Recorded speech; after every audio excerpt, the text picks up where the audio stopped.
Welcome, Laserbeak.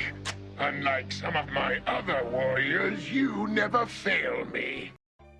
Welcome back to the Titanium Hangar. This is Mike. Today I want to talk to you about this new Megatron. So this is a CT-01.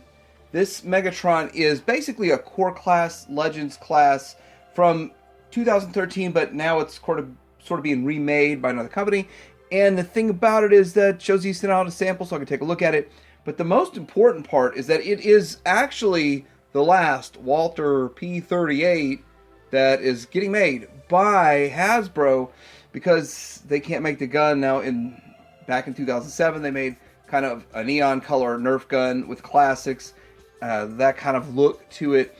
But this looks really good for the time, for the price, and they're remaking it. So it's kind of an interesting little side classic for about 18 bucks. But I did get a Shozi store. I am going to have a link down below where you can get yours. Let's take a look at this guy, get him transformed up, do some comparisons, and see where does he fit in your collection. Coming up.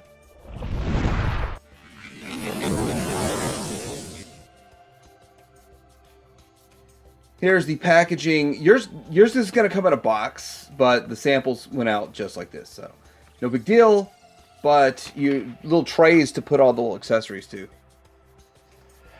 First of all, I believe they had this as what they called Legends. Like before Legends collecting was even a thing, this thing was around as a Legends figure. Now, my experience with this mold was that I thought I was buying Hegemon, which was kind of a Chug scale Megatron that looked pretty good, but a little bit bigger than Chug, I think.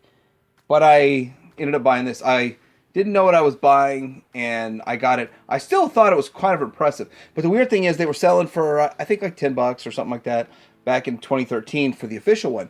But I got that for 30 off of eBay, not knowing really what I was buying. And I had fun with it for a while. Then I unloaded it, and I got my 30 bucks back out of it. It was really easy to sell for 30 bucks back in the day. Now, $18, it is basically a $10 figure, but $18 out of production. They will never produce this again because it's a gun. So the only way to get stuff like this is through third-party means, or just technically fourth-party. We're going on right here. Now, looking at the guy, I don't remember the paint looking this good on the one that I had. And I also remember that my ball joints were really loose on mine. And this one everything feels tighter and looks a little bit better. So I don't know if they just went their own route with some of the stuff, or just mine was so worn out because I got a used one back in the day for an official one. Anyhow, he does come with his arm cannon, signature arm cannon, so that is really good, and it plugs in. And I think it could plug in on either side. Yep, it could plug in on either side, which I don't know why you'd want that. My biggest downside to this is the holes in the back here. But you're talking engineering for a $10 toy, so that's okay.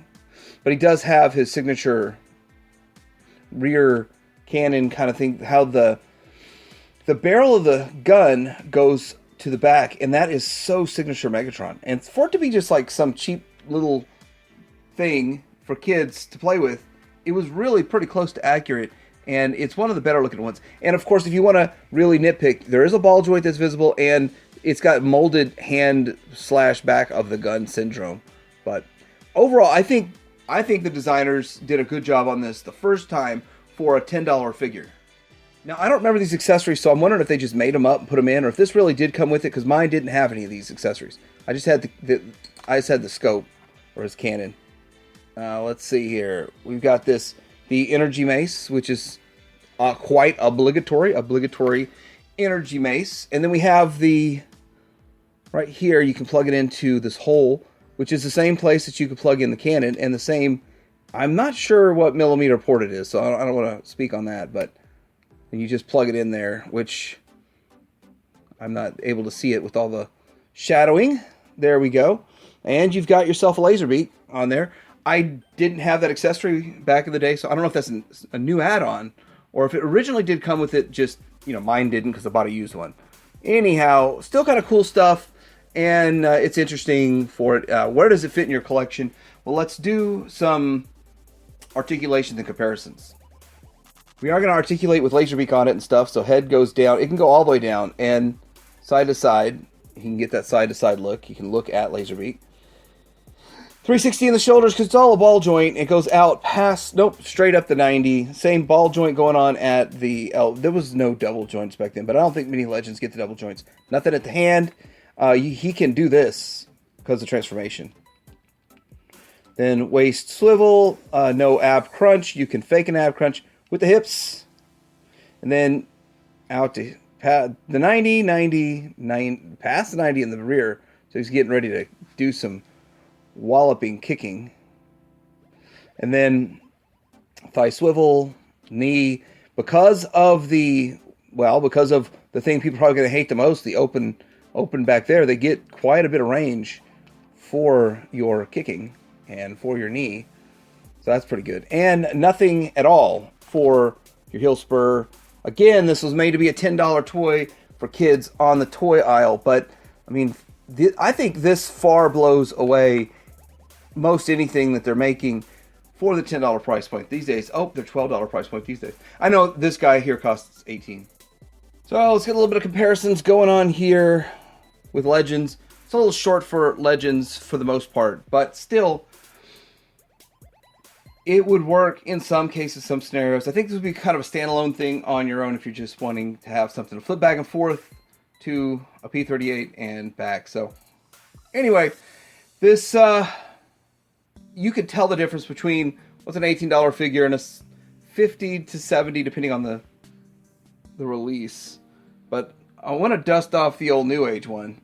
And since it's like all Megs all day, there's a New Age one. So it's not really in the scale of New Age either, but it's still pretty cool. It's still pretty interesting. None of them come with a little Laserbeak to put on your arm, but it is pretty cool, pretty interesting.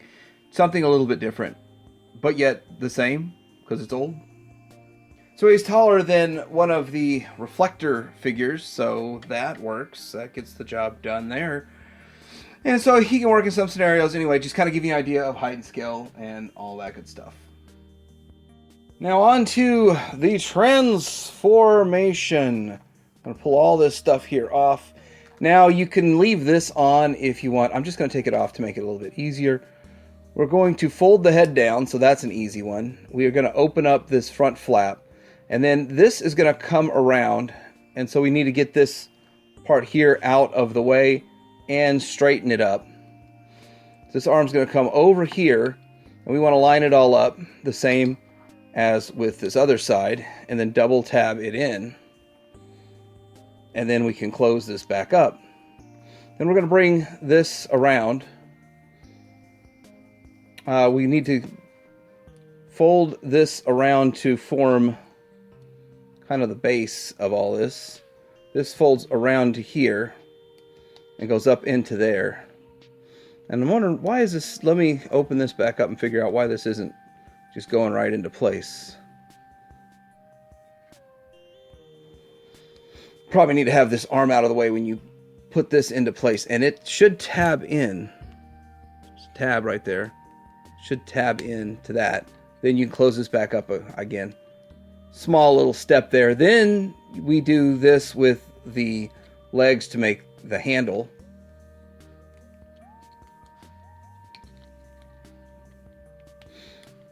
Pretty simplistic transformation overall.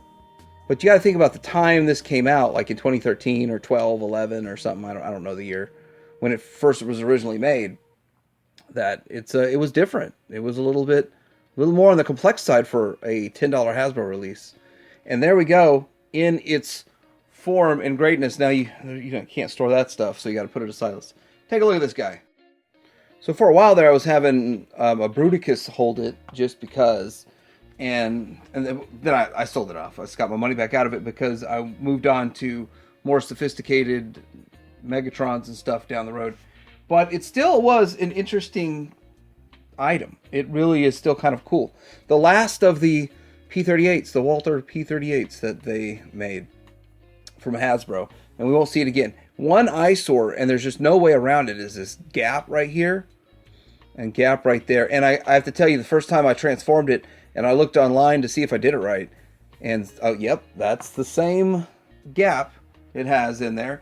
Now, you also have to understand, you saw how few steps it had, as intricate as it is for a $10 core class, which they might have called it core class back then. I don't know. I think they did call it just Legends.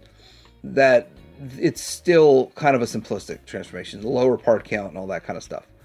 So there it is for you with that, but it does look pretty good. I mean, it you know instantly what that is, even though you know it's not perfect, but they went as far as to engineer in the trigger guard. So that's kind of cool. No trigger, but there's a trigger guard. So that works.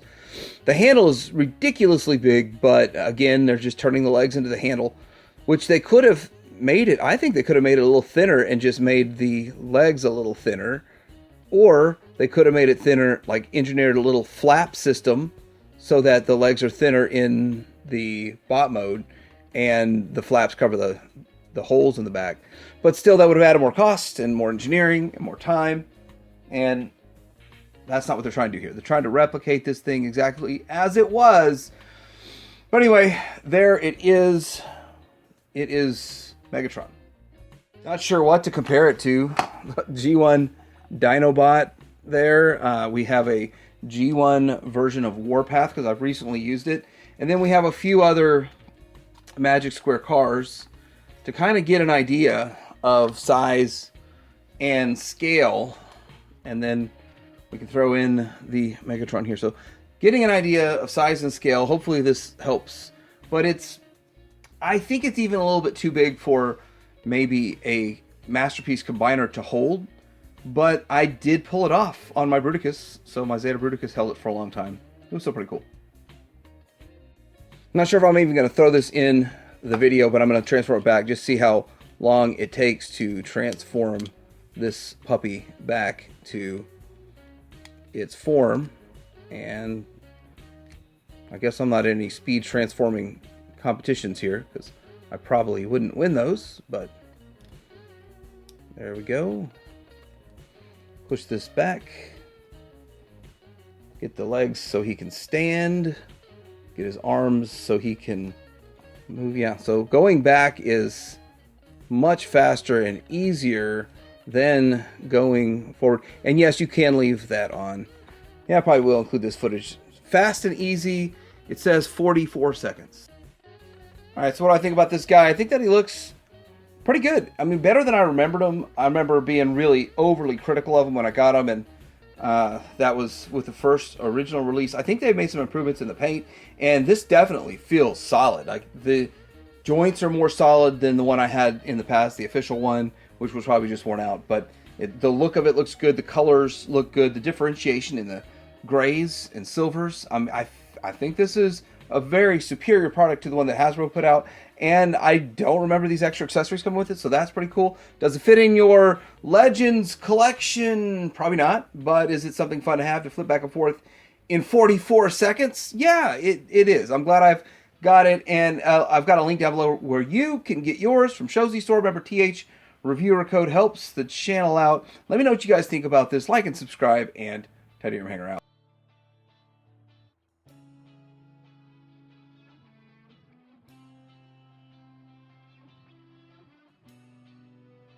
Soundwave, playback Laserbeak's findings.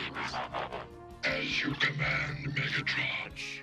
Now, all we need is a little energon and a lot of luck. More than you imagine, Optimus Prime.